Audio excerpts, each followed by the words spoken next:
guys, this is Alea Jen and welcome back to my YouTube channel. So for today's video, may tanong sa atin si Girly Gregorio. Sabi niya, more videos ma'am kung ano yung ginagawa ko na work dito sa Hong Kong. And isama ko na din sa pag-shoutout syempre yung mga OFW sa KSA. Ano ba yung KSA? Riyadh ba yun? Hindi ko alam. KSA, it's, her name is Maki Zanin. Tapos yung isa is Maribik Berdon. Nandun siya sa sa Middle East and naglilinis siya ng Saudi. Naglilinis siya ng 3-story na bahay. Tapos nakikinig siya sa mga vlog ko. Thank you so much sa inyo. So yung tanong ni Girly is ano nga ba yung trabaho ng domestic helper dito sa Hong Kong? Is ikaw yung maglilinis ng bahay. Yan talaga yung pinaka main dyan kasi yan yung talagang pinaka trabaho mo talaga. Kailangan malinis yung bahay, lahat ng trabaho sa bahay is ikaw yung gagawa. Next is magluto ikaw din, lalo dito sa Hong Kong, hindi marurunong magluto yung mga amo na mga bata.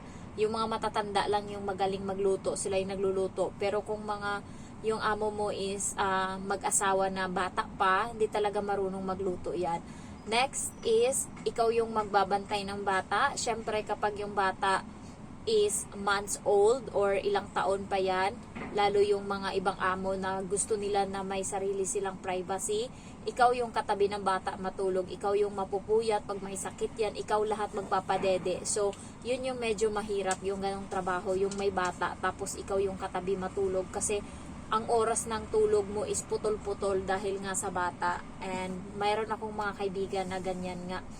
So, next is ang pagpapamalengke. Ikaw yung mag-iisip ng lulutuin mo, ikaw yung mamamalengke. And yung struggle minsan ng mga OFW dito is yung amo nila na buraot, yung nagre-request ng kung ano yung masarap lutuin, pero yung pera na binibigay pang pamalengke is hindi kasya or napaka-konti. So, napakaliit. Ayan. Yan yung struggle nila. Buti ako, hindi ako ganyan. Kaya siguro, hindi rin na-stress yung utak ko. Hindi ako masyadong naburyong dito sa bahay. Kasi nga, hindi ko gawain yung ganyan. So, hindi ako namamalengke. And hindi ako nag-iisip ng lulutuin. So, yung amo ko yung nag-iisip niyan. Siya yung nagpo-problema araw-araw kung ano yung lulutuin. And paulit-ulit lang yung niluluto namin, guys. Kaya, yung ibang mga subscriber ko na nagtatanong kung pwede ko daw ba videohan yung niluluto ko.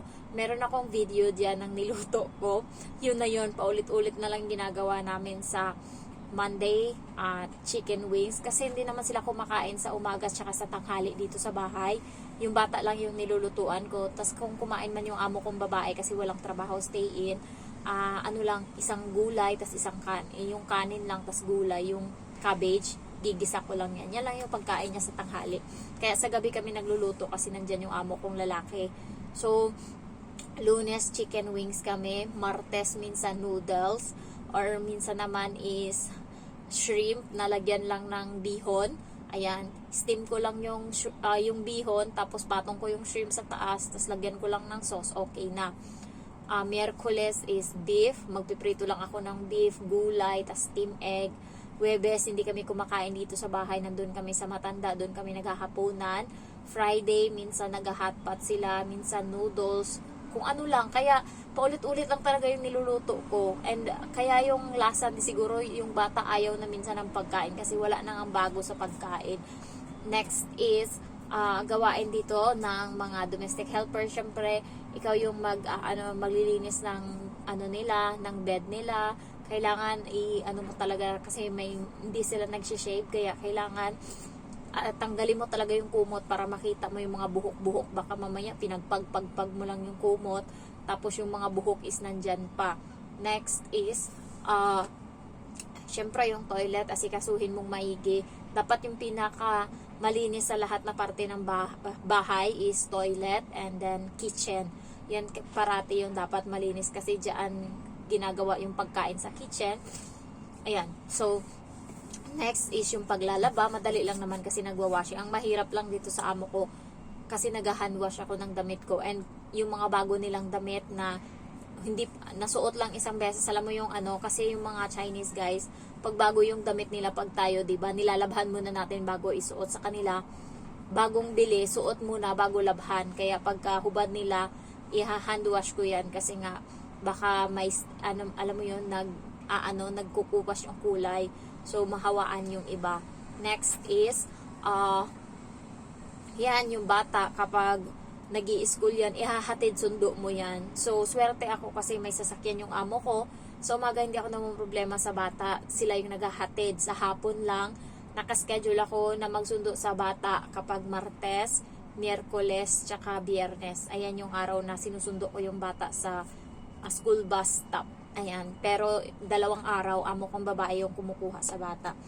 So, kapag OFW ka dito and maghatid ka ng bata, kailangan umaalis kayo ng bahay. 6 ata sila umaalis or 5:30. Ganyan kaaga kasi nga may mga bus stop yung mga school bus nila. So, doon kayo pipick upin. So, kailangan hindi sila nag-aantay. So, iiwanan nila at iiwanan yung alaga mo kung wala pa yan doon. So, kailangan maaga. Kaya yung kaibigan ko, maaga talaga sila umaalis kasi wala silang sasakyan. Napakaswerte ko dito kasi nga hindi ko pinoproblema yung mga ganyang bagay. Yung amo ko yung naghahatid niyan sa umaga. Next is, gawain mo pa dito sa bahay. Siyempre, maglinis ng, alam mo yon, mga balcony, lahat-lahat, yung mga kailangan kalikutin. Yung iba nga, pinapaakit pa ng kisame, nililinis. Yung sa matanda, grabe yung ano niya, yung indo na katulong doon.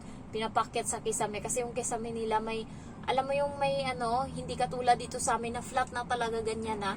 Sa kanila kailangan mo pang linisin, old style ba na bahay. So, meron pa siyang alaga na isda. So, araw-araw binabrush niya yung bato nun kasi nasa labas parang fish pond.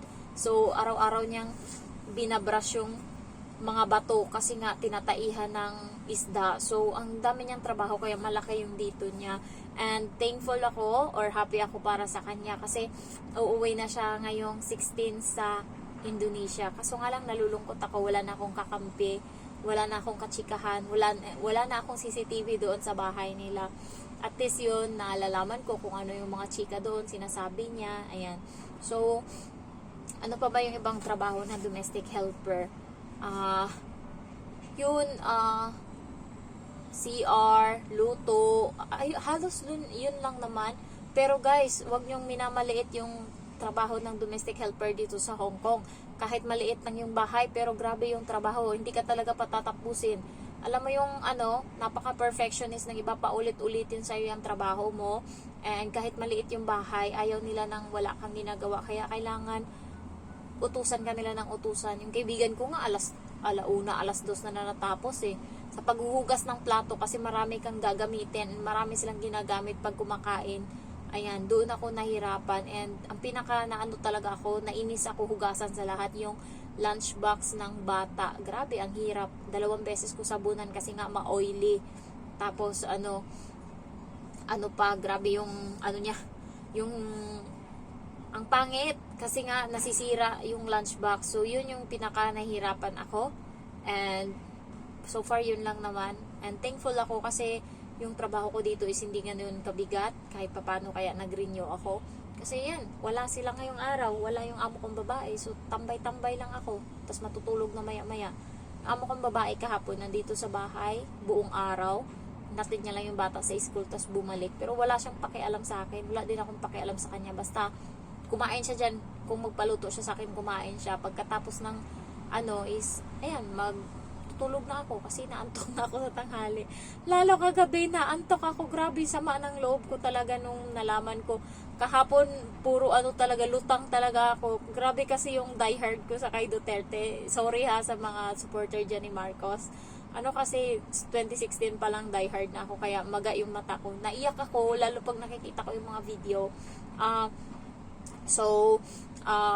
Wala akong ginawa kahapon. Nuod ako ng nuod. Kaya kagabi, alauna na hindi pa ako nakatulog. Kasi nga, grabe talaga yung gusto kong malaman anong nangyari. Tapos yan, late na ako natulog. Kaya grabe yung antok ko ngayon. Yun nga, I was so sad. Kasi nakulong si Tatay Digong. So, nilaban pa namin yun ng 2016. Worth it naman siya, guys. Alam nyo ba? Doon sa Manila, kami kasi yung lugar na napaka-squatter and talamak yung droga. Kaya nga ako naoperahan dito sa Dede kasi naglalakad ako sa may Quezon City Hall and yung nagdodroga is employee ng City Hall. So, ang layo ko na sa daanan, ang layo namin ng agwat kasi paharay-haray siya ba, kakabatak lang nila doon sa lugar kung saan kami nakatira, doon sila nagbabatak, doon sila nagagawa niyan. So, pauwi naman kami, sila pa kakalabas lang doon. So, nakasalubong namin sila. Ang layo niya sa akin. Tapos nung hindi ko in-expect kasi lumayo na ako, alam ko kasi nabatak na eh. Tapos nagsi-cellphone ako, bigla akong sinanggi dito sa Dede. Kaya ayun, na ano, mga siguro year, pagkatapos nung nangyari, yun talaga pinakamasakit sa lahat. Grabe talaga, feeling niya siguro gago talaga yun. Tapos nasanggi niya, kaya may bukol ako. Yun, pinaoperahan ko. Kasi hindi ko naman alam talaga, pero nasaktan talaga ako noon. Sobrang sakit talaga. Tapos hindi ko pinansin. Nagalit lang ako sa lalaki, pero hindi ko pinansin. Tapos mga 1 year, nag-apply ako dito sa Hong Kong. Wala na, nalaman ko may bukol na ako, kaya inoperahan. So, nung si Duterte na yung umupo na Pangulo, natanggal na silang lahat doon. Sinunog nila yung hideout nila kasi nga, nung gabi na yon, may balita na i-raid yung lugar na yon. Muslim kasi yung nag-aano doon ng mga droga. So, i-raid na yung lugar na yon. And, yun, sinunog nila. Bago pa ma-raid, sinunog na nila. So, nandun kami. Grabe, nabuhat ko yung Durabox na sobrang laki. Sa sobrang ko. Kasi nga, grabe talaga. Sunog talaga. Squatter kami, guys. Tapos, nung buti na lang, siguro ilang bahay na lang, maabot na yung bahay namin. Buti natigil na, hinto na yung sunog, napatay na nila. So, nakaligtas yung bahay namin. Pero lahat ng ng droga, isunog talaga lahat. Walang natira. Kaya, pagkatapos nun, nagsilayasan na yung mga Muslim doon, wala na. Umalis na sila. Dati, nang hanap kami doon ng paupahan, siya, 3rd floor, may basement sila, guys, na may nakatira din doon. Paano kaya sila nakakahinga? Basement na yun. So, nandun sila kasi naghanap kami ng doon sila nagbabatak. So, nakakita nga kami mismo sa City Hall na nag-aabutan sila ng droga. So, nakakita na kami ng drugs.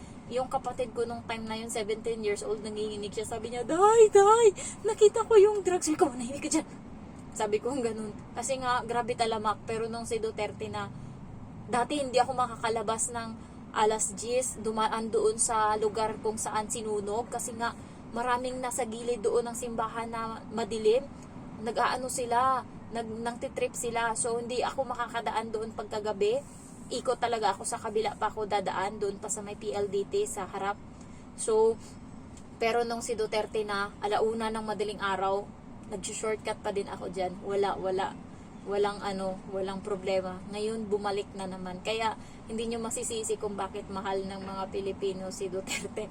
So, sorry, nasingit ko lang dito. Kasi nga, na-eyebag ako. So, ayun lang guys. Thank you for watching. And, by the way, meron akong subscriber dyan. Sabi niya, dapat tinitle mo sa video mo is, Marites for today's video. Ikaw kaya gumawa ng video. Ikaw nakaisip eh. Ikaw gumawa. Tingnan natin kung may manonood. Gaga. Bye.